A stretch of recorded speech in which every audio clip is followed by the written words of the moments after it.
Welcome everyone to Read and Repeat podcast. My name is Juliana and this is my twin sister Taylor. And this is the podcast where we talk about books that we read when we were younger and discuss them from our perspective now as adults, ? So today we are talking about Stormbreaker, or Alex Rider, Stormbreaker. The first book in the Alex Rider series. By Anthony Horrowitz. Spoiler alert, we will be talking about specifics, so if you haven't read the book, feel free to do that first, so then come back, or just listen along with us while we chat about it. So quick summary, Stormbreaker is about 14-year-old Alex Rider who lives in London, I think, somewhere in London, with his uncle and their live-in maid? Housekeeper, I think they call her housekeeper. And then his uncle dies under mysterious circumstances, after which Alex is forced to work as a spy for MI6 and take down this scary tech guy CEO and his nefarious plot to obliterate seriously the population of England. Pretty much, exactly. So that's the basis that we're starting from. It's like James Bond for children. Yeah. As far as I understand, because I've actually never seen a James Bond film all the way through. Yeah, me neither. So, yeah, actually to start off, I'd like to state that I'm not really knowledgeable about like the spy genre, aside from like the basic stereotypes that I'm aware of in terms of how that usually goes. And, you know, it's usually parodied a lot in different kinds of media, whether it's a spy like movie or novel or not. So like that's really my only frame of reference for it. I haven't read a lot of spy novels, and I have not seen, like I said, no James Bond, nothing like that. So that's the perspective at which I'm coming at this book from. So just be aware of that. Yeah, and I would say Alex Rider is my entire perspective on the spy genre. I've read almost the whole series, but that's pretty much it. So we read this book, I guess around when we were in 6th grade, like middle school. Yeah, somewhere in middle school. I don't remember when it was published. I don't know if it was published around then or if it's a bit older than that. If it is older, I don't think it's much older. Yeah, it might be but early 2000s yeah. For sure.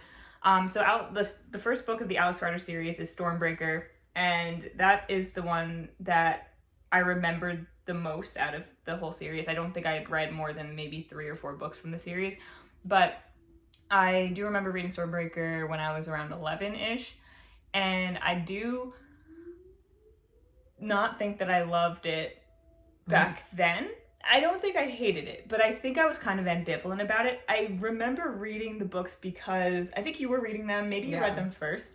I think I did. I think at that time, I kind of wanted to see, like, to try reading something that was outside of the genres that I usually read and get something that was a little bit different. And I just don't think that it super connected with me as much as I wanted it to. And I remember at the time kind of forcing myself to keep reading some of the books because I really wanted to like them and enjoy them, but I just didn't really, they didn't grab me that much. And so then reading them this time around, it was interesting to come at it from a different perspective, because even though I wouldn't say I enjoyed it more, I feel like I got more out of the experience of reading it just because I was actually like looking at it from the perspective of discussing it on the podcast. Yeah. So that was nice, but yeah, it wasn't really my thing then. It wasn't really my thing now. I really liked it when I first read it, and this is also the only book that I actually remember details of. Maybe that's because there's also a movie of it. The movie, dare I say, worse than the book. Not that the book is bad, but actually, I don't know. We have to watch it again because I'm not sure. I don't know. I feel like I've watched it recently enough where I'm like, yeah, this is not very good. But I mean, still fun and enjoyable because it's bad. But if you're looking for a good movie, anyway, I digress. So I mostly feel like I liked it because One of our friends read it, and so I read it because he was reading it, and then I read like most of the rest of the series until they weren't coming out, and by the time they did come out, I had lost interest. But I remember reading Stormbreaker like over a few times because when a new book would come out, like I'd start the series over because they were like relatively quick reads. I think I mostly liked it because of our friend who liked it. Now going back to it, I'm like, it was much harder to get through than I thought. It's a pretty quick read, but for example, we were going to record this like a month ago, but we didn't. And so I figured, okay, I'll reread the book for this recording. And I started to do that, and I just couldn't. It wasn't meant for me to reread that close in time, like a month in between. So I didn't reread it. So if this is a little bit choppy, that could be why. But I feel like I have a strong enough base for what we're going to talk about that it's okay. Yeah, and just to clarify, like to add on to that, we're both rereaders of things. Like, maybe not to the same degree. I think every single book we've talked about, we've read multiple times. Yeah. I know some people are the other side of the coin and don't reread anything, or, you know, there's varying degrees of the willingness people have to reread things. We are definitely rereaders. Yeah. This podcast is not just picking up books that we've only read once ever. I think I've probably reread Stormbreaker back in the day even. Like, I don't know for sure, but I feel like it's quite possible that I did, even if I wasn't a big fan of it. Yeah. It might actually be. If there's one book that we read so far that I haven't reread since in between then and now, it's probably this one. It's probably this one, but I might have even reread this one. Yeah. So it's not even that, like, we're just not into rereading things. It's that it just wasn't meant to be reread that close together. It wasn't. And there are some books I love so much, I'll finish it and then I'll just start it over from the beginning. Yeah. Like, especially when I was younger, I would do that. So, yeah, this one not so much. Which was like, I don't think I felt like it was that boring on the first reread. I did feel like, oh, this is not as exciting to me as I remember. Like, it, you know, and we'll talk a little bit more about why. It was really the second read through where I was like, this is boring to me right now. I just read this. I don't want to keep going. That is kind of the word, like, boring. And I didn't necessarily, I was like, I don't necessarily want to lead with that, because then it's like, oh, is this going to be a boring episode where we talk about a boring book? I don't think so. There's definitely interesting parts and interesting things to say about it. I think you can pull at, and you can dig into a lot of why it's boring or why we find it boring. Yeah. Too, because that's the thing, is everything's so subjective. It's like, what is the book maybe not giving us that we actually prefer in books? And since this podcast is kind of meant to be more of like a personal analysis that we're doing, you know, as opposed to, we're not reviewing books and we're not trying to objectively find like their quality, define their quality or not. Like, really what we're doing is like, okay, how do we feel about it? What is it giving us? What is it not giving us? And I think in this case, it wasn't giving a lot. It wasn't giving a lot. And I think, like, when I was younger, it was fine. I didn't have any issues with it. I think, again, that was colored by, like, you know, I was reading it with people. Joanna read it. My friend read it. Like, you know, there's a little bit more. You can, like, discuss it with people, and you can... Well, I'm not even sure we did, but, like, there's find just, it like, interesting that someone else read it, so you get some insight into things that they like. Yeah, I think now... Yeah, it's fine. So let's get into the first line, as we usually do. When the doorbell rings at 3 a.m, it's never good news. And then I'll just continue in the next paragraph. Yeah, but that is the first line, and it's its own paragraph. Yeah.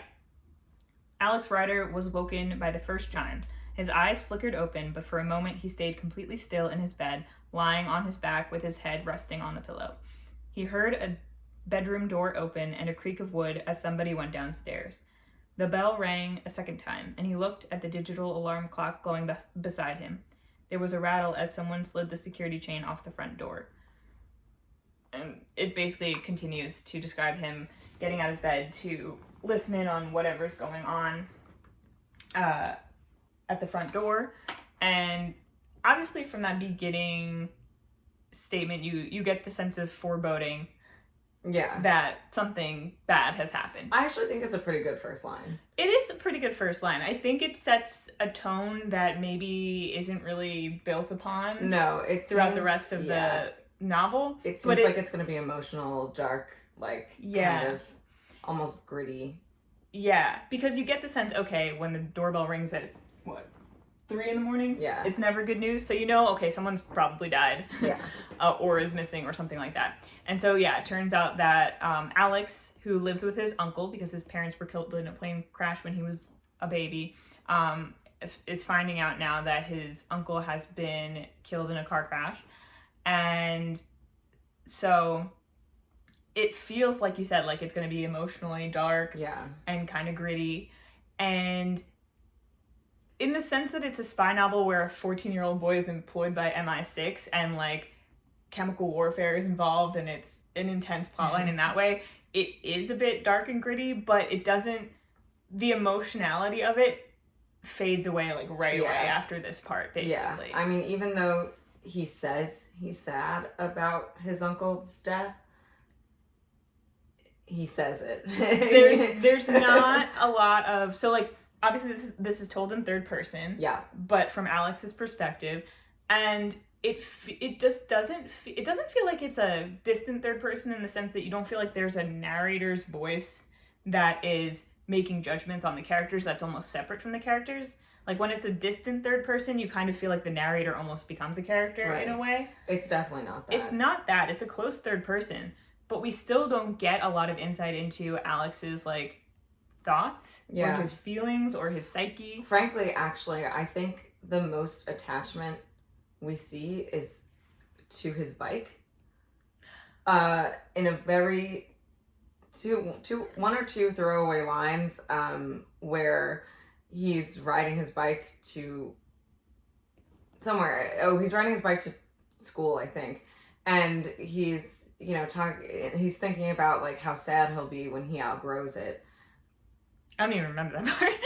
That's just both, because I did get to past that part for my second read through as well. And both times it stood out to me where I was like, wow, he is sad about his bike and already thinking about how he might outgrow this. But I mean, I don't see him thinking much deeper about anything else, You know what? Okay, now I think I remember. Because now he's thinking about, he's not just thinking about how much he likes the bike. He's already thinking about how he's going to feel when he loses it in some undetermined point in the future. And I guess probably I don't remember the whole setup for like him thinking that. Was almost no setup. So if you were going to really, if this story was a more emotionally connected story, what that might be is like a connection between like Alex dealing with the loss of his uncle, but considering how everything that he has is eventually he's going to outgrow it, he's going to lose it, it's change. In theory, that is a thematically sound. Yeah, and that would make sense. I don't see that that's what that was, but maybe. Yeah, it doesn't. Yeah, I don't think because he doesn't really deal with his uncle's death in any way. He doesn't. It's very detached. He is very detached from I don't everything. know if it ever describes it. Does it mention if he cries at all or no? I don't think he does. I don't think it does. But even if it did, it wouldn't, like, I feel like it would have just been like, oh, he cried just because, like, that's what you're supposed to do at like a funeral or something like that. That probably is what it would have been. But no, he's very stoic and, like, there's just quiet. No emotional language. No. We don't... It's the interesting thing is it reads like he was made to be a spy, and there is a little bit of I guess, for lack of a better word, discussion around that where you learn about how his uncle was seemingly training him to be a spy without training him, like making sure he knew martial arts, a few other things that I don't remember. I think there were a few other things that he mentioned, like, oh, he realized his uncle was, training him to be a spy this whole time. But I don't think that has to do with the lack of emotion or lack of connection that Alex has to other people, which is what makes him an ideal spy. Let's back up a little bit and actually give some more context to how he starts off the novel and like how the spies, he gets into the spy stuff and how that all transpires. So basically, we figure out that at the beginning of the novel, Ian Ryder, his uncle, has died. He doesn't know at this point that his uncle was a spy. He does feel some kind of like there's an emphasis on there's weird circumstances around his death. Supposedly he wasn't wearing a seatbelt, but that was one of the things he always did was wear a seatbelt, and he made sure Alex always wore a seatbelt. So immediately Alex is like, something feels off. Weird here, I don't get it. Yeah. And Jack Albright, right? Is that her name? I don't remember her last name. Jack something. Is the housekeeper. Is like, but she's also like a 27-year-old like student, I think. She's some student and she's England, just employed by the household, and she has a visa. She's from America, because remember, we're in England. And she is the only person left to basically take care of him, so the only connection that he has at all in the novel, and she's not there for most of it. Hardly in it at all. Barely has any kind of establishment or personality, but she's just like the only family basically he has left, in a sense. And so basically we go through like Ian's funeral, Alex being kind of like sus about it, and then because like the people who show up, like, because supposedly his uncle was in banking, and the people who show up are Alex is like, they're kind of weird for bankers. Why does that one guy have a gun? Like, what's going on? But he's confused by it, but he's also like not. He's not like shocked or like he's like curious, but he's not like not in like a deep way. He's just like he notices it. Yeah, in a like detached way. Yes, very detached. Yeah. And then something makes him investigate it, because some weird things start happening where people come and clean out his uncle's office in their home, and the company that comes and cleans it out is the same company that I think he saw at the funeral or something like that. There was like a van there down the street. That it just is not making sense to him. He's like, why is the bank having people clean out his office? Yeah. And it's weird because obviously he's invested enough to go look into it, but you don't feel like he's being driven by some kind of, I need to find out what happened to my uncle, because I miss my uncle and I'm devastated and I'm grieving and I'm trying to figure it out. It's more like these puzzle pieces don't fit. Let's see what's going on. Yeah, he's just so emotionally detached. Shrug. And like, again, like this is a 14-year-old boy. Yeah. And he doesn't behave like one at all or think like one at all. So there was one point where he also said like, or he thought to himself, because most of it is, I mean, there's definitely dialogue, but there's a lot of, Alex thought or whatever. And there's one point where he thinks to himself that he'd rather be out on the soccer pitch or something. And I'm like, really? That's the only mention I think we get of his interest in... Well, yeah, we were told multiple times that he's very physically fit. His uncle made sure that he's trained in martial arts. Yeah. He's like an outdoorsy person who's gone hiking and stuff. He plays sports. But we get no description of him being part of any team. Yeah. We get no description of him having any relationships or friendships in school. The closest thing we get to that is, I think, a reference to some bullies that once picked on him, but then because he knows martial arts, he scared them off, and that's it. One of them changed schools. Yeah. And then the other two never picked on anybody ever again. So but we get those guys up. No names of no names of classmates. No friends. Jack is his only friend, and again, he seems concerned about her on such a superficial level. Like, and on the one hand, it's like he's mostly concerned about her losing her visa and having to go back to America. And he's concerned about it from that would suck for her and also that would suck for me, but not because like, oh no, Jack is my only family now. Like, and we have grown so close over the years that she's been here. Like, what would I do without her? There's barely any like there's not really a deep establishment of their relationship. They have some dialogue back and forth, but there's not a lot of like banter or established traditions that they have with each other. I will say the movie does definitely. She's in it a lot more. There are some things I can remember that the movie does that I want to talk about, especially later on. Just like because it does bring in some things that I think were missing from the plot that could have given it more of an emotional core. Yeah. I have to imagine that this maybe is a staple of the genre. Very possible. Because it feels like this is very much meant to be like a basic, and again, if there's any like spy novel experts out there who have a lot of thoughts of it from that perspective, totally go for it. If I mean, I do feel like from what I've heard about the original like James Bond books, besides the fact that they're violently racist and misogynist, is that I think he is a very like detached kind of character, like above it all, kind of. Yeah. And I would say Alex is probably a better character, definitely a better character in many ways than what I imagined the original James Bond to be from what I've heard. But also, unless I don't know, are there James Bond books? Yes, there have to be. Ian Fleming is the author. Oh, okay. Oh, maybe is that why it's Ian Ryder? His name's Ian, right? The uncle. I think so. I mean, maybe. Oh, maybe it's like a nod to that. Maybe. Okay, it's possible. Well, yeah, because I think I read like one of the author's notes or something like that you know it is meant to be like James Bond, but for kids. Like so he does decide to investigate what's going on, even though it seems like he's barely interested.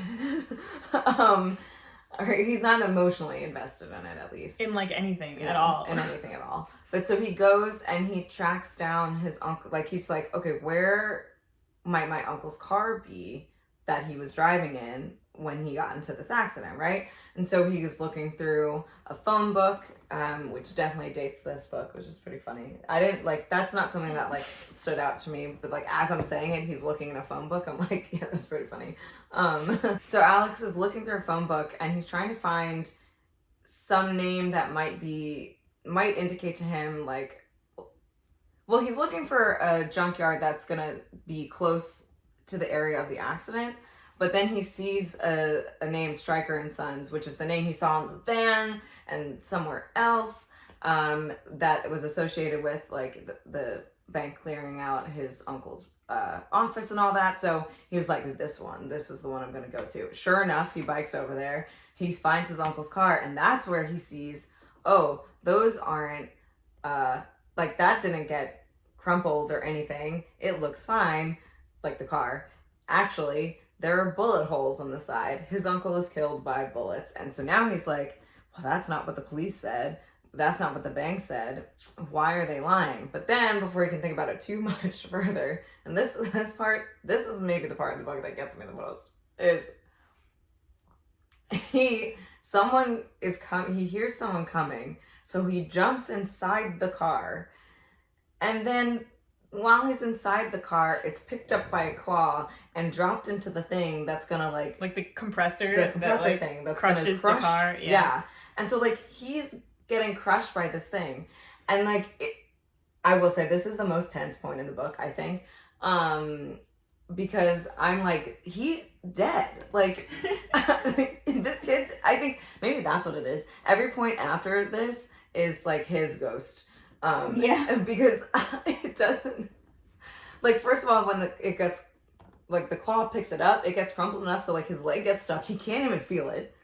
Then it gets, I was like, oh yeah, his leg is like destroyed or something. He's like got no feeling, and it's like, okay, maybe I guess it just pinched a nerve in a way so that they cause no damage, but like, anyway, when it gets released, he's fine. So he's in this car, his leg can't feel his leg, it gets dropped into this thing, and then it starts getting compressed, and like somehow his leg does get free, but it describes it as like he sees this, like the back window is like all gone, so he's gonna try to get out through the back window, and it describes it as like seeing this, like his window shrinking like smaller and smaller as he's trying to get out of there. And I'm like, cars are not that big. Like that window's shrinking, like, and he's watching it shrink before he's even up there. I'm like, it's gone, it's close. Like he's freaking crushed in this car. There is quite a bit of claustrophobia in that. Yes, like, it gives me ordeal. that. It gives me so much anxiety. And that's the thing. Well, it might not be always realistic in the way it's described.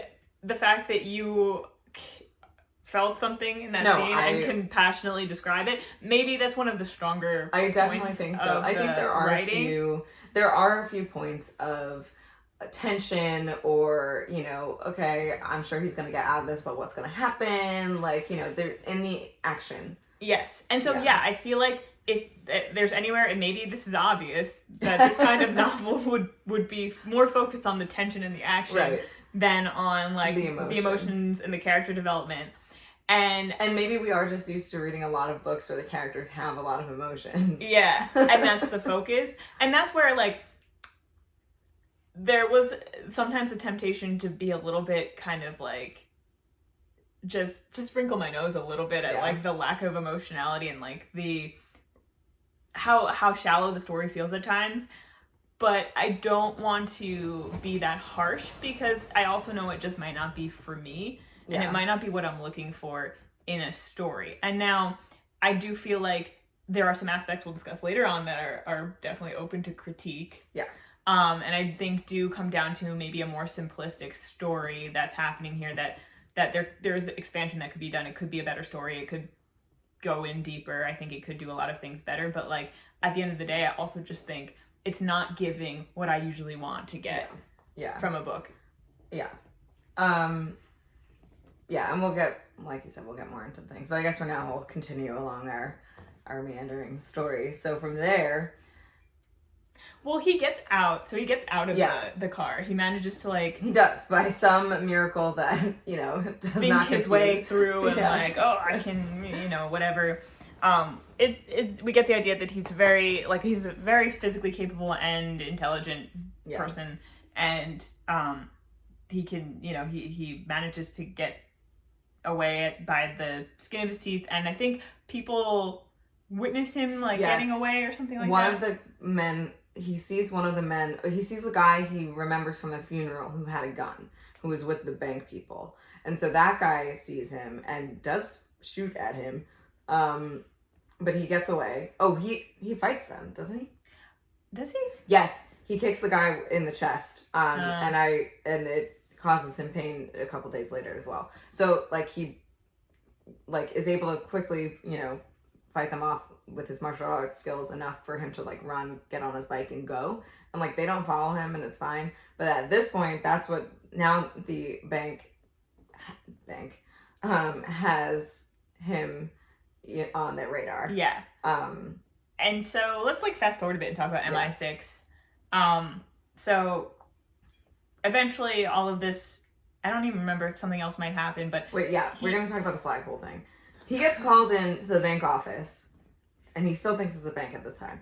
And they bring him in, and he walks past his uncle's office, and he's like, can I go in there? The guy says, no, it's locked. My office is right next door.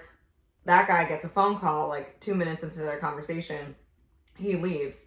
Alex is like, I want to see if I can get into my uncle's office.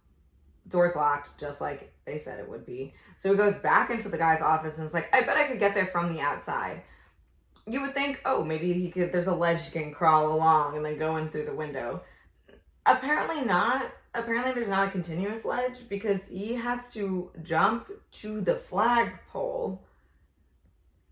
I'm not even sure how many stories above ground, but like pretty freaking high. And then jump from the flagpole to his uncle's office window, and he's able to do that. And I'm imagining it's one of those flagpoles that sticks out from the building, like diagonally, kind of. Or is it one that's like up and down? You know what? I don't know now. I thought it was an up and down one, and that's why. I was imagining a vertical one, but I was also like, even though I don't actually know, I've not like studied flagpoles that stick out from buildings, but like I'd imagine that's not sturdy enough. I would imagine it's not sturdy enough, so I was having trouble visualizing this part. Okay, well, I was imagining him jumping to a whole flagpole, and jumping off that onto the other. So now I'm not sure. I think it's one that's attached to the building. I imagine that would be more sense, because then he like he could swing from it and then like. Yeah, I thought he was just swinging from like the rope or whatever from the. Maybe, but yours probably makes more sense. That's a little less fantastical. Still crazy to do, but less fantastical. So kind of makes more sense. And also makes more sense why he was like, I hope people don't see this. And I was like, I don't see how people are not going to see this. Maybe if there's one sticking out from the building, it's a little different. Anyway, he still does jump from the ledge to a flagpole to the other ledge and then get inside the room. And so that's where he starts going through his uncle's files. But it's also weird how he decides to do this. Yeah. Because it's like, he doesn't... at this point, he doesn't like. It's not like he feels like there are like really big. He doesn't know the stakes fully yet. He's just like, He doesn't well, know I that the want to bank get isn't into a bank. He just like, I want to get into my uncle's office, so I guess I'll just jump out a window and risk certain death. Because that's what 14-year-old kids do. Yeah, and it's like, it's just like, if we had more of an emotional attachment where it's like, he's so desperate to know what happened to his uncle that he doesn't even think about the consequences. Or he doesn't care about the consequences of jumping out of a window. But no, we just kind of feel like he's not really thinking about anything. Like, he's not feeling anything. He's just kind of like doing what the story needs him to do. I don't know. Yeah. So anyway, so then that's where now that's not where they reveal that they are actually MI6, because they decide to drug him and bring him to an entirely different location in the countryside. Where he wakes up and is served lamb. No, what is he served? Mutton? What is he served? I don't know, something like that. It doesn't matter. He didn't eat it. I hate when characters don't eat. I know. Anyway, that's where they decide to tell him that they're MI6 and that his uncle was a spy. And oh, by the way, we could really use your assistance, and you don't have to help us, but also if you don't, Jack is gonna lose her visa and have to go back to the United States. And also, we own you. And we're gonna send you to a pretty shitty boarding school. Yeah. And it's gonna suck. He's like, basically, we own so there's two people, I think, in the room. Alan Blunt, who's an agent, and then Dr. Jones. I don't remember either of their names. I don't know if she's Dr. Jones. Sounds there's a man and a woman. And here's the thing. MI6 fully feel like villains in this story. They really do. Like, they are not set up to be like good people at all. They're like, yeah, we're straight up just gonna blackmail this 14-year-old boy into helping us on the same mission that his uncle died on, by the way. Yeah. And Alex is kind of like not about it. He doesn't want to do it. He's a very unwilling person, but he's also just kind of resigned to his fate, because he's like, well, I'm a 14-year-old boy. They have full control over me. Yeah. I don't have a choice. So he's not thrilled about it, but he's not like trying to fight it. He's not he's not emotional. He doesn't get angry. He doesn't get sad. He just does it. Barely gets scared. There's times when the narration says that he's scared. Yeah. I think that's the only emotion I can really remember coming up. Like, I don't remember anger or sadness really coming up that much. But there's times when it says that he's scared in like a moment or something like that. Yeah. Which always surprised me too. Like, really? But there's not a lot of description into the experience of the fear. Mm-hmm. Or we're not taken through that journey. It's just so detached. And we'll probably say it a million more times before this is over, but there's just something missing there, man. So from there, he basically agrees to do it, and Alan Blunt describes the mission, and he does that by talking about this guy, Herod Sale. Is that how you pronounce it? Yeah, Herodsayle. Herod Sale. So I say Herod Sale. And Alex recognizes the name because he's this big, rich tech guy who's done a lot of, I don't remember what his claim to fame was, but he's just been very successful. So Blunt starts giving him this whole backstory about how Herod was a child in Egypt and his family was very poor and he had like 13 brothers, and one day he saved a rich English couple from a falling piano, as one does. And they were so grateful that they adopted him, but like not really, but they brought him to the United States and like sponsored him, and he went to school. Sorry, they brought him to England. Thank you. They brought him to England and he went to school, and he was in school with the Prime Minister who at the time in this book, and now they think he's doing something with these computers that he's going to distribute to all of England, or all of the school children in England, but they're not sure what it is, and so that's what Ian Ryder was investigating, but then he got killed, and so now they need Alex to go do it. And I forget if they have at this point a good reason to think that. I think we do learn that they know that he's been seen with like Yasin Grigorovich, Yeah, the assassin, but they don't tell Alex they this. don't tell Alex that. So it kind of just seems like the way they set it up, they're like, yeah, we don't think that this guy is actually trying to be altruistic and give all these high-tech computers to all these schools for free for a good reason. We're suspicious of him, and we just want you to look into him because we have a feeling it's bad. I think they had a feeling it was bad. Then Ian was sent to look into it. Then he called them and was like, I found something. We can't let this happen. But then he got killed on his way back to tell them. Yeah. So then that's why they're like, oh, we do think that there's something now. But, like, they didn't really have a reason. And the story about Herod Sale is, like, definitely vaguely racist.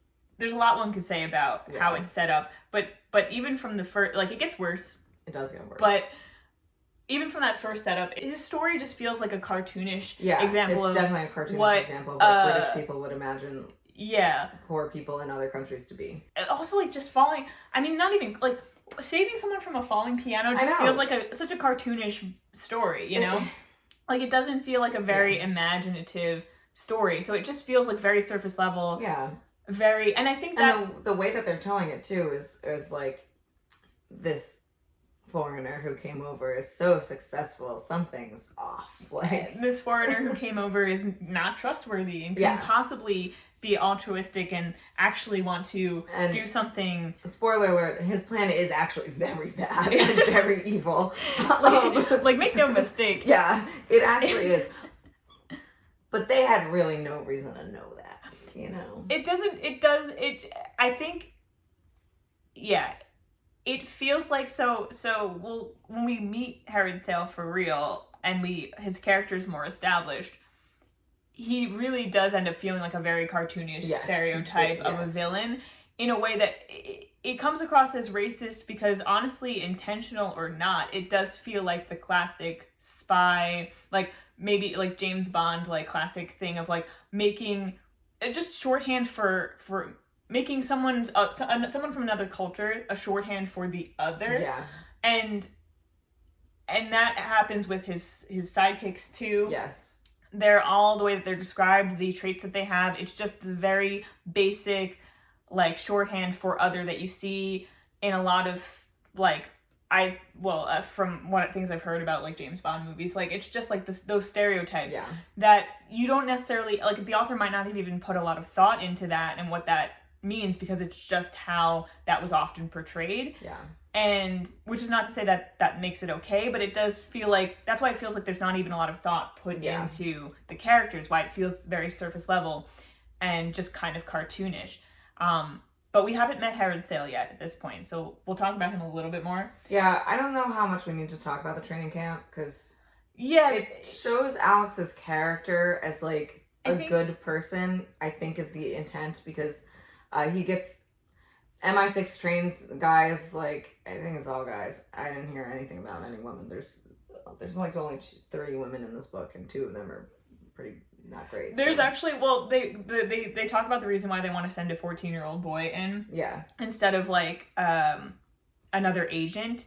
And basically part of it is, like, probably because they don't want to expend another, like, fully grown man. But also because Herod Sale did this competition, and to have a teenager come in and test his new computers before he sends them out to schools, and someone who is, like, a similarly, like, average-looking white male one, around Alex's age, so Alex is able to just sneak in there, and they're going to give that other kid a consolation prize. Yeah, and Alex is perfect because he doesn't have a lot of connections or friends. People aren't going to miss him. He's under the thumb of MI6 now because his uncle basically, like, he's under their, like, his fate is basically determined by them. He doesn't have anyone protecting him, and you know, he fits this, you know, the image of this boy that was going to go to Herod Sale anyway. So, like, it's perfect. Yeah. And there's also a part, though, where they said, we thought about sending in a woman to pretend to be a maid. They did say that, yeah. And they're, like, listing the different, like, oh, we had Ian pretend to be a security officer. We could have sent a woman in to pretend to be a maid. But, you know, that it just would have stuck out more. Yeah. And it's just the simplistic, it just feels like, again, like the stereotypes of, like, the only way we could imagine sending a woman is if she pretends to be a maid. Instead of aggressively misogynistic, it's just vaguely misogynistic, I guess. Yeah. But definitely still. Again, it just feels like stereotypes, stereotypes. Which are often the result of just lazy shorthand, you know, as opposed to more imaginative, deeper thinking. Because whether you're intentionally discounting minority groups or people of different backgrounds or not, like whether you're thinking about that like consciously, if you're just pulling from like what you expect from the genre or what you even just expect from real life, you're like just clearly not thinking deeply about it. And it just feels like that in the book. And I don't ever want our conversations to be about like specifically the character of any of the authors that we're talking about. So I'm not trying to make any like blanket statements about the author of these books. I don't know, and I have not looked deeply into the author and anything like that. But this is just kind of the vibe it's giving to us from our perspective now with the knowledge that we have now. Yeah, and like I didn't necessarily get that vibe when I first read it. I mean, not that doesn't still have an impact on children who read it, but I think it also is like, you know, if you're writing for children, you probably aren't necessarily looking for the nuance. You're looking for the easy, like simple, the tropes of the genre. Yeah, you know. But it just feels like Alex is very much the default white male. Yeah. Middle class Brit. Sounds like upper middle class, but probably not like crazy. Yeah. Just like, and he's meant to be like the everyman, where of course in reality that is not the everyman. Like that's meant to be considered the default because of the, you know, we won't get into the nuances of. Yeah. Let's keep moving on because I know we were gonna try to make this a shorter one, and I can see it not being that. Okay, so he goes. MI6 has a training camp that they run for all these guys that they train, and so they stick Alex in for like a 3-week boot camp because the competition doesn't start for like 3.5 weeks or the prize where the guy gets to go check out the computers doesn't start for like 3.5 weeks. So he's in this training camp and like he's put with a set of 4 guys and like. They all hate him for some reason, basically just because he's there. And that's it. And there's this one guy, Wolf, who hates him more than the other guys and intentionally sabotages him. But whatever. Alex is just like, literally whatever. He doesn't like it, but he's also like, I just gotta get through it. He doesn't get like angry. No. And then, and I think scared. This is included because, well, one, in theory it makes sense for MI6 to like train him, but 2, I think it's also meant to show his character because towards the end of the training they all have to do a jump out of the plane. Actually Alex doesn't, they kept him from doing that, I think. And Wolf is the last to go and he's like scared and not like afraid of doing it and like he freezes and Alex knows that if he doesn't jump out of the plane like MI6 is gonna like cut him off. I don't know if they're gonna kill him, but like, you know, he's done. Basically. His career's done. His career's over. Yeah. So Alex pushes him out of the plane and like Wolf is afterwards very thankful like to Alex about it. Like Wolf has more emotional growth than Alex does this whole book. Like he's a character who actually undergoes a journey. Yeah. He goes from like bitter, angry, annoying. Yeah. Like, to like, oh, I sabotaging underestimated a 14-year-old. Like, I'm sorry. Yeah. You know, thank you for saving my career. And Alex is the whole time like, yeah, whatever. What's also funny is that he was so afraid of, like, I feel like he could have easily gone where, like, Wolf was like, why would you push me out of the plane? Like, he could have seen it as an attempt on his life or something like that. I mean, like, I know they had parachutes on and they were supposed to be, you know, but, like, what if Wolf was so paralyzed with fear he couldn't pull his parachute in time? Like, maybe it could have come across with that, too. So it was a bit weak. It's lucky for everybody that they were on the same page about Alex's intentions there. Yeah. And that Wolf was able to pull his chute. But anyway, so that's all I have to say about the training camp. I don't really think that there's anything else. Yeah, then they're like, oh, it's been a couple weeks. We have to put you in now. Yeah. So bye. He gets gadgets. The gadgets Actually, that's my favorite part. That was always my favorite part. That was always my favorite part, the gadgets. He gets, 3 or 4? He gets basically a video game thing that if you put in different cartridges, they do different things. Like, one can, like, x-ray through walls if you put it against it, and you can like listen in on things. One can like photocopy or scan things and send them to and like send them to MI6, and then there's probably other things. Then he gets a tube of zit cream, which I think he takes offense to when he receives it. Or even if he doesn't, like, the guy says, no offense to you. Yeah, we just figured it would make sense for a boy of your age to have something like this on you, so it would be suspicious. But it's and I'm like yeah, no. But it's actually a goo that, like, eats through, like, metal and other substances, but not human flesh.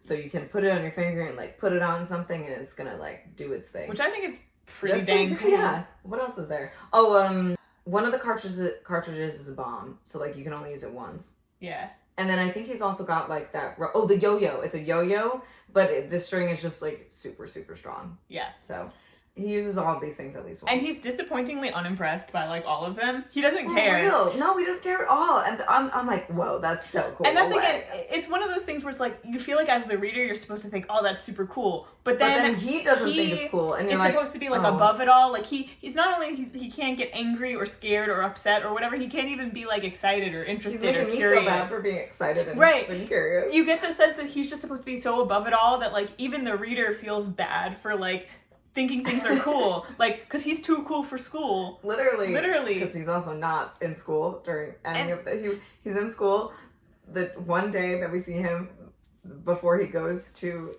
find his uncle's car. After that, he's not in school. They pulled him out of school. And that honestly just makes him, like, really annoying as a character. Because it's just, like, I want to emotionally connect with these characters. I don't want to... And what's going on. Like, I want to connect with the characters and what's going on. I want to feel alongside a character. I want a character to grow. Okay, 2 things. When we talked about, in the Twilight episode, we talked about how...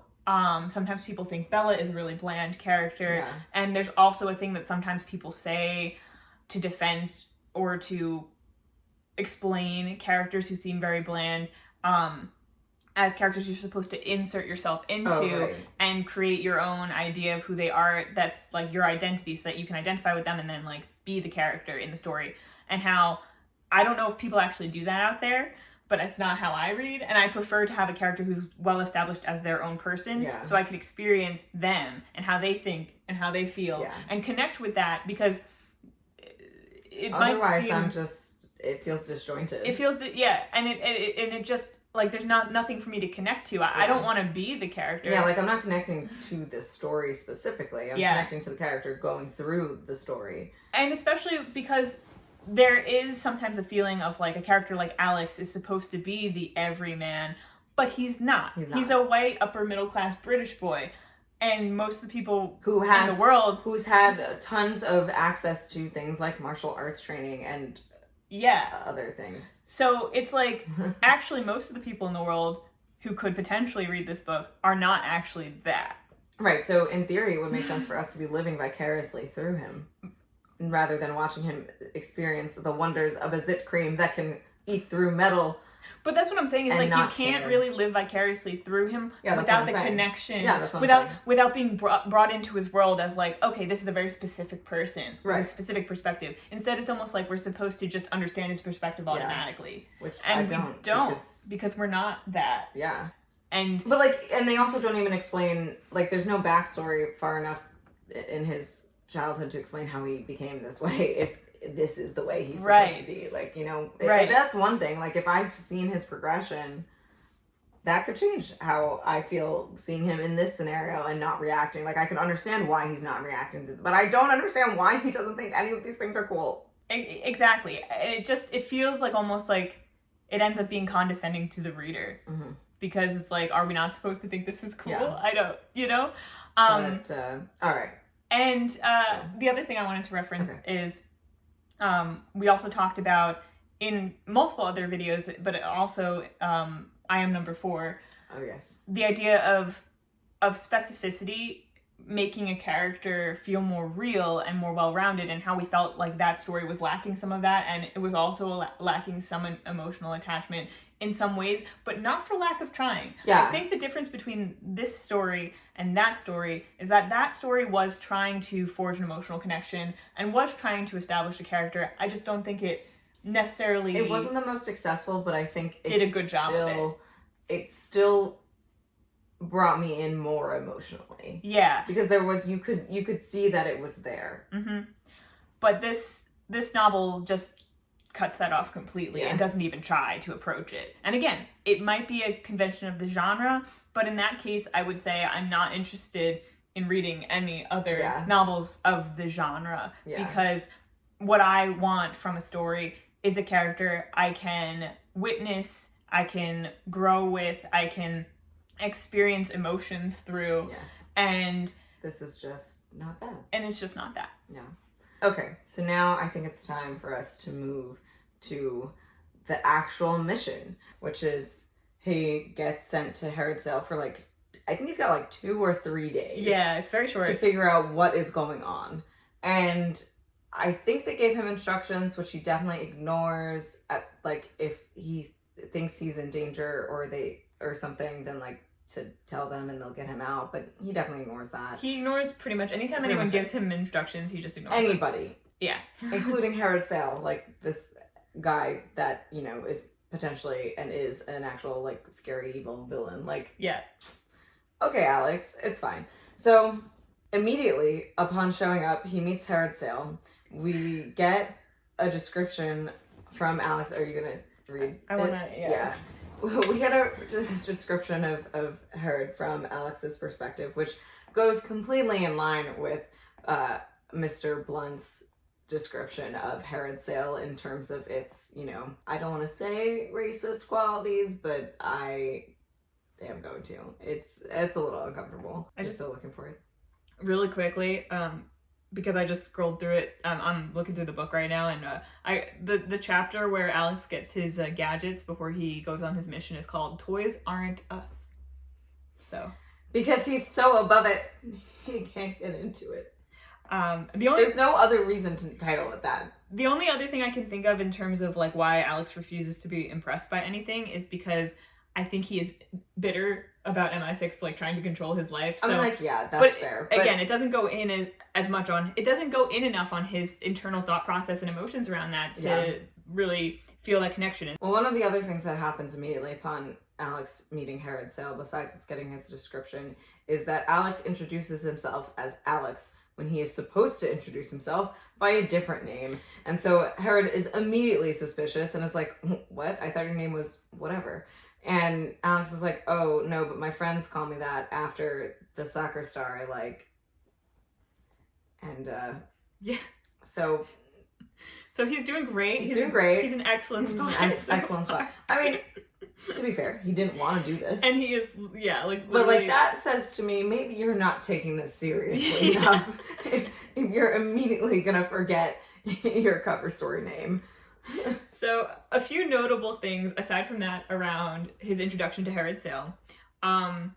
First of all, the first thing he sees when he is, like, brought into the facility and into the room where he's about to meet Herridsdale is he sees a giant tank. Oh, yes. With an enormous jellyfish in it. Lone jellyfish. Which is the single most awesome and repulsive thing Alex had ever seen, which is one of the rare moments where we get some kind of judgment from him that tells us a little bit about what he finds interesting. Yeah. Apparently it's a giant jellyfish. Yeah. Who knew? And it turns out to be a Portuguese man-of-war jellyfish. But then this is how we are introduced to Herridsdale. So he comes into the room and his description is thus. His skin was dark and his teeth flashed when he smiled. He had a round, bald head and very horrible eyes. The gray pupils, the gray pupils were too small, surrounded on all sides by white. Almost like everyone has whites of their eyes. Alex was reminded of tadpoles before they hatch. When Sale stood next to him, the eyes were at the same level as his and held less warmth than the jellyfish. So a few things here. He had a round, bald head and very horrible eyes. Just like very horrible eyes is a very juvenile way to describe. Like I don't love that. I don't love that. It's very descriptive. Like it's trying to be very descriptive. Yeah. But also, I'm uncomfortable with, there's a lot of emphasis going forward on Sale's kind of body structure. Yes. Being short, being round. There's a lot of emphasis on body structures, actually. Yeah. That is a little uncomfortable. And it does feel like, again, like the stereotype of anyone who's not like a straight-sized body is torn apart. Yeah. And for lack of, like, including the guy who gives Alex the gadgets. Like, he's also othered in that way. Yeah, and a lot of the women get the description of being, like, broad and masculine and, like... A lot of the women. There are 2. Yeah. 3 if you count the librarian that I think in that town that he's in. Yeah. And, like, stoic and cold. Sorry, 4, because I forgot about Jack. But she's barely in it, so... Yeah. I will say not a lot of adults get off looking great. No. In the story. Like, literally looking great. Yeah. But it's disheartening to see the stereotypes of, like, what people will use to denote a bad character, an amoral character. A lot of it is just very physical. Yeah. And that continues when we meet Sale's associates. His, like, right-hand man is a man named Mr. Grin, who's, like, his butler. And he's got, like, the Joker scars. Yeah. And apparently his tongue was cut out. So. Because he used to be in the circus and he did knife juggling. And he had an accident with that. And so he can't speak.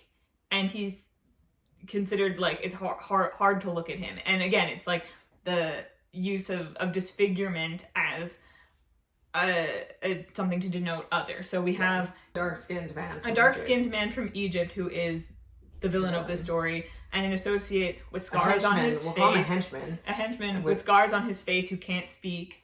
And then a German woman who wears yellow lipstick for no apparent reason, and it's just kind of like the stereotypical stoic, like, scary German villain woman. Yeah.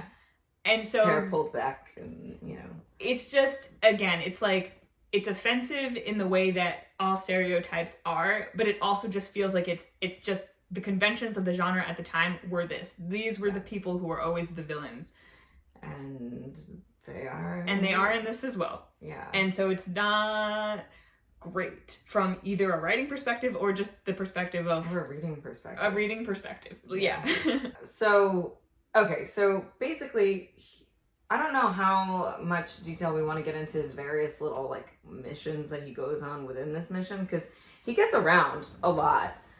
They stick him in a room with this computer for hours at a time and, like, leave him there on the first day, and they're like, don't go anywhere, but he does. He does. He leaves the room, and, like, he finds a ton, like, he goes really far and finds a tunnel and, like, finds a lab and like, because he looked through with his, like, Game Boy or whatever it is, and he can see through and he can tell it's a lab, but then he, like, gets found by, like, the German woman Vol.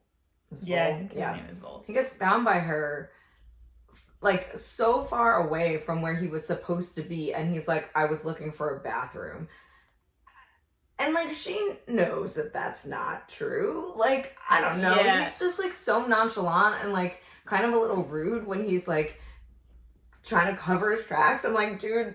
We get the idea pretty early on that, like, these people... First of all, I mean, backing up to when he first meets Sale... Well, actually, no, because I think this happens in the first night. So this is after he's already tested out the computer and interacted with Bull, and, like, there's already suspicions around him. Like, he's already behaving suspiciously. He gives the wrong name. Then he's, like, makes up a lame excuse for being where he's not supposed to be. Like, so far away from where he's not supposed to be. Yeah, and he's kind of rude about it. And so he doesn't even, like, try to, like, act like he's this boy who's, like, really into the computer that he's being shown, and just there for that purpose. Like, he's not a very good spy. Also, the computer system is supposed to be some, like, revolutionary thing for learning, and so Alex is using it and, like, is partially impressed by it and, like, partially bored. I think he uses it for math, science, and history. Yeah. So, but it is also this nebulous, like, computer system. What is it? Like, you know that if this was written nowadays, it would be like a VR. It'd be an AI thing or whatever. Yeah, AI, VR, whatever. This was, early 2000s. So yeah. But I don't know, and so it's called the Stormbreaker. It's called the Stormbreaker. So that's why this Stormbreaker computer. So anyway, you were gonna say something. I'll leave what I was gonna say for a little while. Okay, so another thing is that pretty early on, Sale is established as a like, just unflinchingly, like, sinister character, Alex does go back and forth in his mind though about him, because he's like, well, I don't like the way he looks. Yeah. and he gives me off vibes, but also his computer system is cool, and it is really generous that he would give this to all these public schools for free. So maybe he is okay. That's like, to Alex's credit, he at least goes through some analysis with that. Yeah, he's like, I'm actually not sure. Yeah. But then dinner the first night. Yeah. A few things happen. And first of all, this is further establishes Sale's character. So first of all, there's what they have for dinner. Oh yeah, maybe this is the lamb. Is this the mutton? This is the goat. Goat. Yeah. It was a goat curry, goat stew, something like that. Something like that. There's like a moment that frustrated me where it's just like... Use your glasses. Oh yeah. I forgot. I don't have to do it like this. So, basically they're having dinner and it's a stew. And we don't really get any description of the stew until Sale asks Alex, how is the goat? And Alex's response is, I'm sorry. And Sale says, the stew is goat meat with spinach and lentils. It was a recipe of my mother's. And before I read the next line, I'm just thinking, oh, that sounds pretty good. Yeah, I'm like, cool. But then Alex's response is, she must have been an unusual woman. And then I realized, oh... It's meant that's supposed to be weird. To be weird because it's goat. But I guess I've had enough like Middle Eastern food or like been to enough like, restaurants where goat is served on the menu. And yeah. I mean, I also feel like it tastes different enough where Alex should have clocked that it wasn't a meat that he normally has. And he's not just finding out that it's something he hasn't had before right now. Like... And again, there's no, like, Alex doesn't even think... He doesn't think it's weird until he knows it's goat, yeah. So there's not even, like, a... Which is, like, that's such a childish thing, like... Yeah. There's not even a moment where he actually thinks about how it tastes at all. There's no observation after this point. Like, it's literally just pointed out as another thing to make Sale other, to and, make like, him weird. And I'm like, you're doing it wrong. And it's just, like, I get, like... It's just not great. It's not. So yeah, again, it's offensive, of course, especially by the standards that we have today of like just cultural like respect. Yeah. Like, but also just like there's no character work done here where Alex has a moment to decide if he actually does or does not like the stew or describe it in any way. There's no sensory detail about what eating it is like. There's no critical thought put into, like, do I actually like this or do I not? Nothing. Yeah, it's just meant to be another detail to other Sale. So from there, they play a really tense game of snooker where they bet on it, and this is where Sale's major inferiority complex is put on full display, and he becomes just a very... he's already kind of a caricature. He becomes like a bigger caricature of just like some guy who was bullied in school, became a massive billionaire to feed this kind of insecurity that he has and boost himself up, but he can't get past that, and he has to beat everyone. He has to have the upper hand in every situation, or else he behaves like a child, basically. And so that's what we learned from that. Yeah. Because Alex turns out to be better at snooker than he thinks he will be, and he beats him or almost beats him. I think he beats him. And obviously Sale just like can't handle it, and he like doesn't pay Alex money or anything. Yeah. But anyway, so that's day one. I think he does some little quest that night where I don't know, does he do something that night? He finds a map that Ian left. Because he's staying in the room where Ian stayed. And but he doesn't know what it means. He sends it to MI6. They don't know what it means. They're really no help, honestly. They're not, then the next day, he's like put on the Stormbreaker again, but like it's boring to him today, and also not for that long because then they all have to be shipped out. So this contest where he gets to test it out first, the kid would have won like a day and a couple hours of playing on this computer. Like not even. Probably what the kid ends up getting to do instead of this. Like they send him on a vacation or something to Scotland. I don't know. Yeah. Probably better than this experience. Yeah.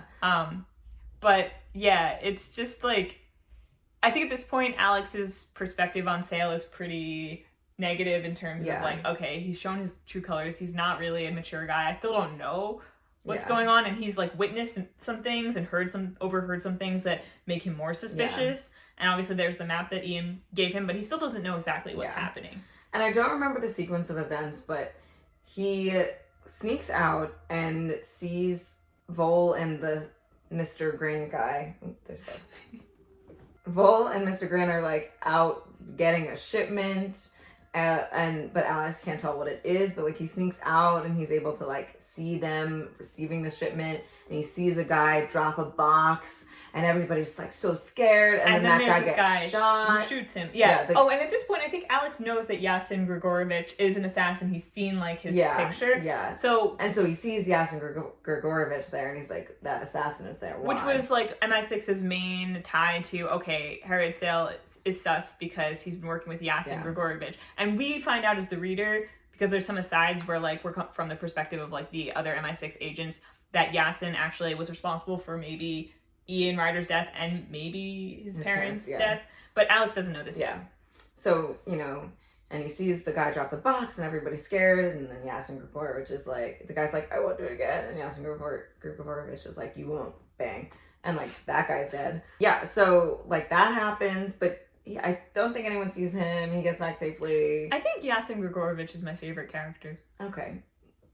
He's hardly in it, but... I know, but I think he's like my favorite. Sure, we'll talk about that a little because he comes back. So then there's a point where like they are getting suspicious of him, and we know because he goes to the library and meets with the librarian in town, and she like recognizes his uncle's name and was like, oh yeah, like he was here all the time. And then Alex finds a book that like the map leads to the book. Yeah, the map leads to the book, and then he finds like what the map overlays in the book, and so he's like, oh, there's a tunnel system I gotta go through. So he's on his way back to like go through the tunnel system, but then he gets like intercepted by guys on... Oh yeah, because I think Vol told him before he went out, he was like, oh, Herod thought it would be good if you went for a walk. Yeah, she's like, go and for so a of course walk. I'm reading this and I'm like, obviously they're setting you up. Yeah. Like, and Alex Herod's like, they've all been suspicious of Alex since he arrived, basically. Yeah. So obviously they're setting him up. So I'll go for a walk. Yeah. So he does. And then these guys on like these quad bikes, yeah, are like chasing him down and trying to kill him. And I think Alex ends up accidentally killing them.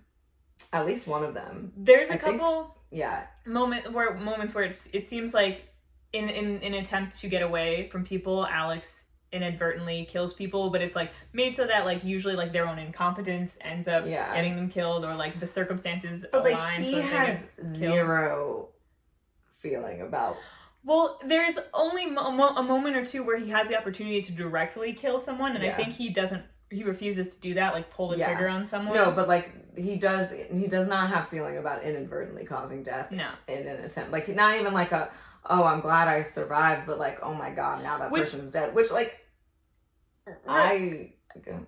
remember, he's been trained in like martial arts and things like that, but it's not like he's been mentally trained to be a spy. No. I'm mentally accustomed to the idea of death. Like in close quarters, I mean, like obviously he's experienced death in his like personal life with his parents and his uncle, but he's like not he like hasn't caused it. Yeah. That we know of, I guess. Yeah, I guess. But yeah, so that's interesting. But he gets away from those guys. That was also like a pretty good well-written action scene, I think.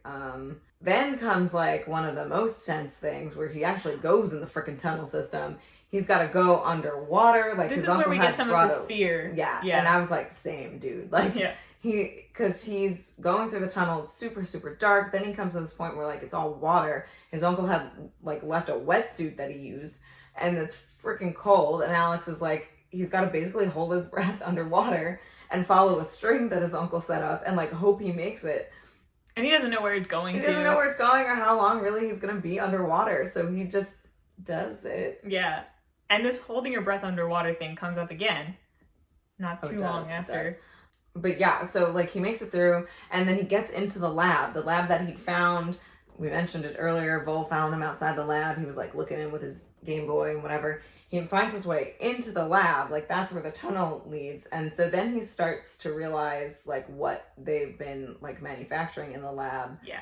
Which doesn't add up to me because they received the shipment. So I think the lab is just where they're putting the computer together.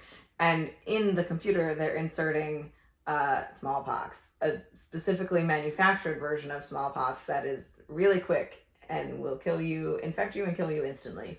And that's what's inside all these computers that are going to be distributed to school children. Herod wants to kill them all with smallpox. That is horrific. Because the thing is, like, it's, like, not just, like, oh, they'll die, but it's, like, okay, like... Like, it's a pretty horrible death. Yeah. And he wants to do it. Well, okay, so Alex gets, like, found. Like, he's trying to not be found, but he gets found and then, like, brought to Herod's cell, and this is where he does his villain speech and reveals his plan. Yeah, of course, you gotta have the monologue, yeah. So, basically, the plan was, or the issue was... He was in school with the Prime Minister, and the Prime Minister was a bully. Mm-hmm. And now he wants to get back at the Prime Minister by killing all of the school children. Basically, because he's like, I'm giving these computers to the Prime Minister. He's going to press the button that will unleash the smallpox. So even though these are my computers that I'm clearly responsible for this, somehow it will reflect badly on him because And I mean, like, it made him do it. And but like, also, he's not the main person responsible. Right, like, it's still going to incriminate Herod's cell. Yeah. Like, it's still going to be obvious that he's the one who did this. And so then, here's where my thing comes in. I'm like, biggest freaking plot hole in this whole thing. If Herod's cell was always planning to, like, basically use these computers to kill students. One, I don't think he needed to manufacture all, like, working computers or even a whole working, like, Stormbreaker prototype. He could have just, like, shown a video about what it did and, like, didn't need to go through all of the actual, like, making it an actual working computer system that is some sort of marvel of technology. He didn't have to do that. And two, he really didn't have to host someone who won a contest 2 days before to check out the computer system and get their feedback on it, because who cares? It doesn't make any sense. I don't even know if it, like, I don't even care if that's supposed to be more realistic. Like, I think they said, like, a magazine hosted the contest or whatever. He could have just been like, no, I don't want to do that. Yeah. That's fine. Like, it is, like, it doesn't make any sense that so much effort would have gone into this only for him to, like... Because, like, no one is actually going to use these computers for anything other than dying. I mean, especially with how destructive his plan is. Like, I don't know, maybe the smallpox... We don't get in details on this, but maybe the smallpox kills people so quickly that it's not going to spread beyond the school classroom before everyone dies, but I think that was sort of the implication, because I think he, like, wanted all the adults to be sad without children. I don't know. That's I think I remember that, something like that. But it's just like, it's so weird. That he would go into all of this effort to create an actual working, functioning thing that is pretty cool. Yeah. And then just, like, nuke it like that. Like, unless it was a last minute decision because the Prime Minister, like, said something that offended his sensibilities so much that it reminded him of his school days. Yeah, like, maybe, but that we don't get anything. There's nothing like that. Yeah. It seems like this was the plan from the beginning. So, I'm like, none of this had to happen. I'm just saying. Yeah. But okay, it's fine. Then there's a weird moment where while Alex is, like, tied up in this room, and then Herod is like, okay, like, I don't know, he leaves, and Mr. Grin or something leaves, and Vol comes in while he's tied up, and, like, pretends that she was working with Ian Ryder for a moment. So for a second I was like, oh wait, I forgot about this part. She's working with them. Yeah. But then literally for no reason pulls the bait and switch, and then, like, immediately after, though, like, there's no, I don't know, it's like a page later, like, not even, that she's immediately again working for sale. And I'm like, why even bother? Why pretend? Like, why not just strong arm him? Yeah, why not just have someone throw him in the fucking tank? Sorry. Yeah. He ends up in the tank, but she's just with the jellyfish. Yeah, but just because she, like, tricks him into going up to a door that leads into it, like, not. Yeah. Which there's, again, unnecessary. So then we get another kind of horrific moment, which actually, one of the most memorable moments of the book, next to that car scene and the underwater holding his breath. So he's in the tank, and obviously the main idea is either the jellyfish is going to get him, or he's going to run out of energy and stop being able to tread water and drown. So it is a pretty horrific, suspenseful moment. And then Mr. Grin comes back, and it's both him and Vol, like, leering at him through the glass. And this is where finally we get him, we get a moment where he gets to use the zit cream that he has, which for some reason they have to wait until he's, like, underwater to use it. And he's like, I hope it'll still work. But he remembers that he has it, and so he's able to get a hold of it. And guess what? It works. Yay! It works. And it breaks the tank open. And then we have a horrific moment where after the water all gushes out, and it's a very dramatic, like, he's like tumbled out of the tank. He's lucky he doesn't like get impaled by some glass. That always, like, when there's like water and glass and like mixed together, it always like makes me like gross. But also he looks over at the rest of the room once he gets his bearings, and he sees that the jellyfish has landed on top of Vol. And so there's a horrific description of her like twitching body under the jellyfish. So she's dead. So So one thing I will say is, like, you know, Chekhov's jellyfish. If you establish that there's a Portuguese man-of-war jellyfish that can painfully kill someone involved in the story, then you do have to have someone die painfully by the tentacles of the Portuguese man-of-war jellyfish. And so that's what happens. So that's what happens with that. That's the payoff there. Alex basically has to like run and catch up with Sale and everybody, because they are leaving for the like button ceremony where the prime minister is going to push the button and like release, like, all the computers haven't shipped at this point. They're all in their respective schools, and like there's like an hour until the prime minister is supposed to push the button, and somehow Alex is like gonna get there in time. And I mean, he does, but so he basically like follows Mr. Grin onto the tarmac of a runway. Everyone else has already taken off and like gone where they need to go, but like Mr. Grin is late for some reason. I don't know. And he uses the yo-yo with the really strong rope, and like, again, Chekhov's gun, set up and payoff. He gets to use all of his gadgets. He's also used all of the video games at this point. There's like one left that he hasn't used. Yeah, and so he like attaches it to the airplane, or he shoots it up at the airplane. He's like driving behind it in a car, chasing after it, and he shoots it up at it, and like it's a belt thing, and like it, and then it yanks him up, like, and then he's like dangling off of the airplane, and like slowly being reeled in, and like gets into the plane, because I think it's like a cargo plane, so maybe the back of it is open or something like that. And then now he's in the plane, and like Mr. Grin is there, and like, I think Alex has a gun and is like, keep flying or I'll kill you. But like, he doesn't want to do that. He's not gonna do that. Until so then like it's like Mr. Grin does take the plane to the place where the prime minister is going to press the button and Harry Sale is, and I forget. I think, Alex manages to find a parachute. It all comes back around to the jumping out of the plane, which he didn't even get to do previously, but now he gets to jump out of the plane. So he gets the parachute on, jumps out of the plane, and then Mr. Grin, like, keeps flying and then turns the plane around to try to come after him. But this is where Alex uses that last cartridge, which he left on the plane so that he could press the button on his Game Boy and the plane explodes. So he kills Mr. Grin. So and he doesn't think twice about it. And then he lands on the roof of, I think it's like the Science Museum or something like that. Well, it doesn't land on the roof of it. He crashes through the glass part of the roof, right? So, but like, here's my thing is like, this he has a gun still with him. There's a timing thing, and we will get to that gun. But like, there's a whole timing thing here where like, he's like still like flying, like parachuting down, which I don't believe happens that quickly. And like, the clock is striking 12, which is when the prime minister was supposed to push the button. So like, for all he knows, he is now late. Like, and for all intents and purposes, he should have been late. Like, for some reason, like when he crashes down into the thing, Prime Minister has not hit the button yet. And it does go back and forth, I think, between like the perspective at the event and his perspective coming into the event.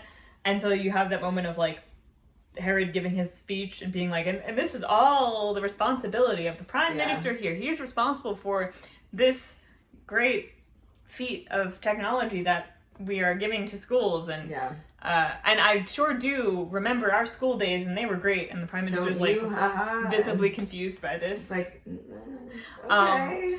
And then we have the moment where before he like is about to press the button, and then Alex is apparently a crack shot too, because he like crashes through, shoots. He's hanging there like his parachute got stuck, and he takes the gun and he like shoots the button, and then he shoots Herod Sale because Herod Sale was reaching for the button or something like that. Like, and I'm like, no. There was a thing where he was training at MI6 where it's like they were debating whether they would teach him how to shoot a gun, and I thought they decided not to. So I'm like, how did he? Or maybe they did. I don't know. But I don't know. It doesn't. Yeah, it was like weird because it was like it's framed at first as if like, oh, Alex just like opens fire on the room below, but then it's like he fired 6 bullets. One of them hit this person. One of them hit that. One of them hit the Prime Minister's hand. One of them hit. 2 of them hit Herod Sale, and it's like, oh, so he like aimed purposefully. Yeah. And I'm like, okay. That's a little OP, Alex. It is. It really is. Like, it really is. Like, yeah. So, anyway, that happened. And then, like, Mrs. Jones or Dr. Jones, Mrs. Jones, I think it's just Mrs. Jones, from MI6, like, manages to stop her people from shooting him because she recognizes him and she's like, don't shoot. Yeah, because everyone thinks he's, like, because Alex expects to be, like, shot down fully. And then that all, like, fades to black, and then it's, like, after the fact, MI6 is like, great job, Alex. We're probably going to use you again. We're going to give you a peppermint. They're like, yeah, you know, we'll call on you again. And he's like, I'd rather not. Yeah. And they're like, well, too bad. You've got no choice. But Jack can stay in the country for now. And you don't have to leave your school that you apparently like, even though you don't have any. We'll get to that. I had a thought, but we'll get to that in a second. And then, like, basically the end of the book is like, Herod Sale got away. Alex is leaving, I think, MI6, or is he leaving school? I'm not sure. I think he left MI6. I think he left MI6. And Herod Sale, like, pulls up and he decides to take a taxi, which is weird for him because normally he just walks. Like, there's a lot of moments where he just walks. He decides to take a taxi, and, like, it's Herod Sale, an injured Herod Sale at the wheel. And he, like, what does he get into? Like, he brings him somewhere and gets him a building, to the top of a building. Yeah, and he's like obviously doing his whole "I'll get you, I'm gonna make you pay for this." And then like Yasin Grigorovich like shows up in a helicopter. Yeah, shoots Herod Sale and is like, "They didn't tell me to kill you, so I won't." And I think Alex has just been informed of Yasin's connection to his uncle's death, or he like puts together somehow. It doesn't really make sense. But Alex has that moment of like, you killed my parents and my uncle. But he doesn't like, there's again, no like. It's not like, he doesn't have this burning hatred. No, it's he's more just like, I guess I have to. This is the fact of like what you did. Yeah. And then there's this moment of like respect between them where Yasin's like, I'm gonna let you, you turn your back on MI6 and you live your normal life, kid. I'm out of here. Yeah. And you know that he'll show up again later, and it's like implied just by the fact that Yasin keeps showing up and that he does have this connection to Alex, that there will be some kind of like connection where there's like maybe going to be like a vengeance thing of like Alex going to maybe, but like we don't see that from again Alex, there's no feeling of like, oh, I'm so angry this man killed my family, like it's really not enforced. Alex just doesn't have any, again, there's nothing there. So but I like Yasin. I mean, he's like the stereotype Russian spy, whatever. Oh yeah, he is Russian. But I don't know if that was clear. I like that he's established as a cold-blooded killer, and I also like that he's established I know it's again the kind of simplistic and just like whatever, but I do like this moment he has of like being like, yeah, no, I only shoot down targets, I kill who I'm a killer, but I've got a code. Yeah, he's a killer with a code, and I like that. So you had one more thing you were gonna say. I had some final thoughts on ways to make aside from including more emotional and descriptive language around how Alex is feeling and establishing more specific connections with the characters he has around him, like ways that he emotionally connects with them, and feeling like he actually does have at least an emotional investment in the storyline in terms of like his uncle's death or something like that. Another way to make there be more of an emotional through line and more stakes to this plot of him, or more personal stakes, because the stakes are obviously very high, but more personal stakes where you feel that connection deeply with Alex, is to simply have him have actual friends at school that would be impacted by this plot to kill all of the school children in England, and have those be people that he specifically wants to save. Because it's not that you can't understand why someone would feel the stakes of, I want to save all these school children. You don't have to have a personal connection to care about that. And but that you would imagine is fine. But to just establish more of Alex's character, to establish more emotionality, to establish the personal cost. Or if he actually doesn't have friends, explain that part of it too. Yeah. Like, it's fine if he doesn't really have friends that he does care about, but like, that should... Why? Like, what's that that should be experience established. like? Yeah. How does that influence the way that he sees this whole plot? Like, does he have any personal feelings about the school children of England? Like, Harriet Sale's clearly very affected by his experience at school.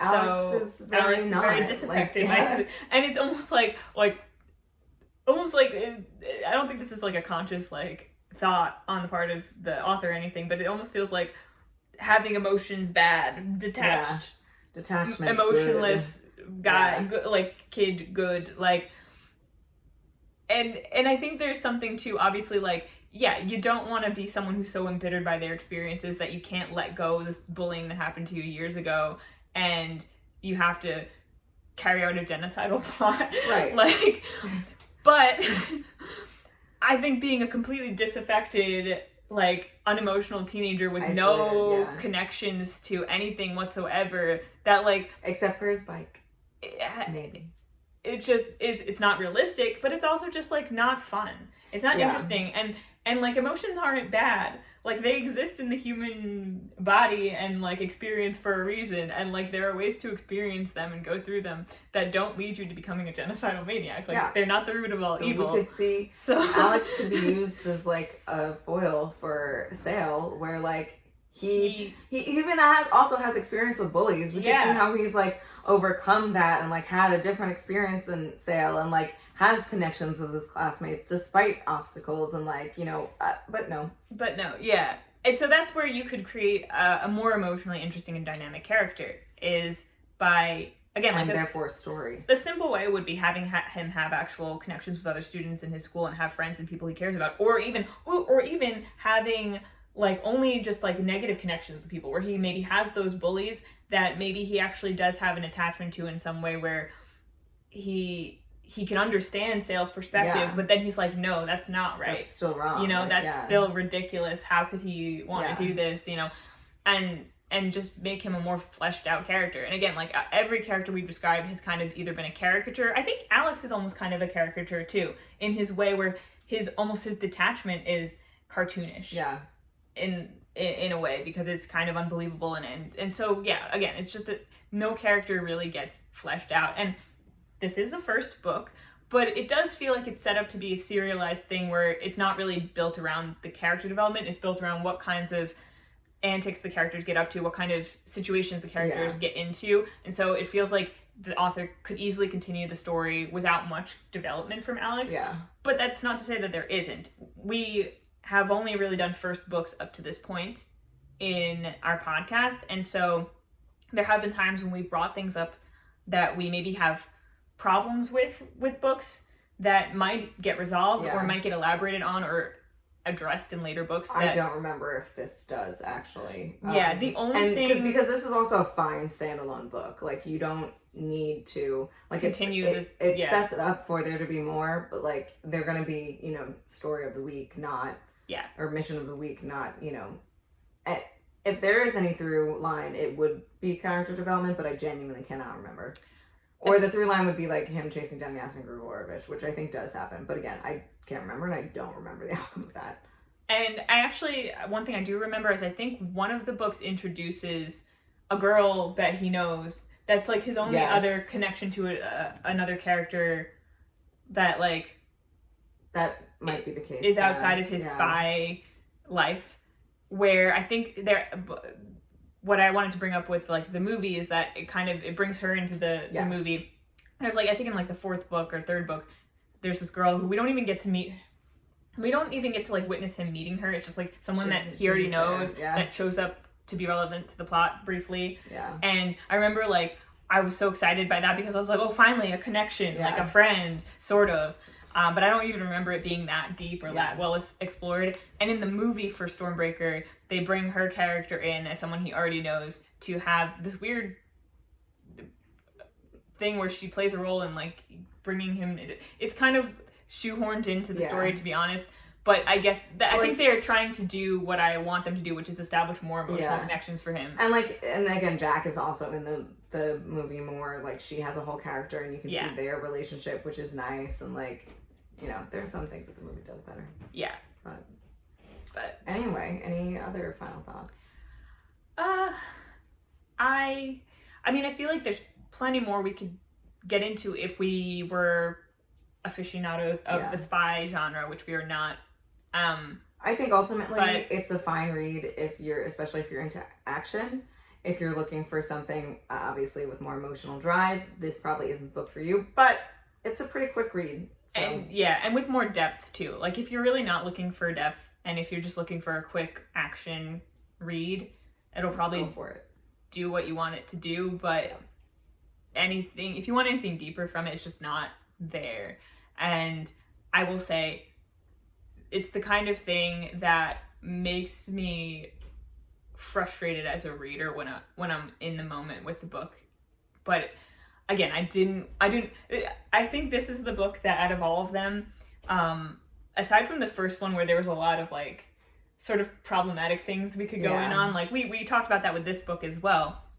But in terms of also just like the overall experience of reading the book, it's the one I feel like I've had the most ambivalent to negative feeling about, because it was just boring. And I think sometimes that's almost worse than when something is bad or problematic, because at least there's a lot of interesting stuff to dig into. And I felt like this was frustrating for the lack of depth. But if you've read it or you've read books like it and you want to let us know about your experience or what you think about the books of this genre and how it stacks up to other ones, please let us know, because I'd be interested, because again, this is our only experience with the spy genre, so it'd be interesting to hear some thoughts. But and if you like love this book, or you have a really strong connection to the character, or you had a different experience reading, let us know, and then that would be great to hear.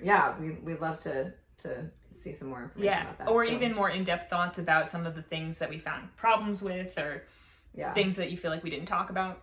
But otherwise, thanks for watching.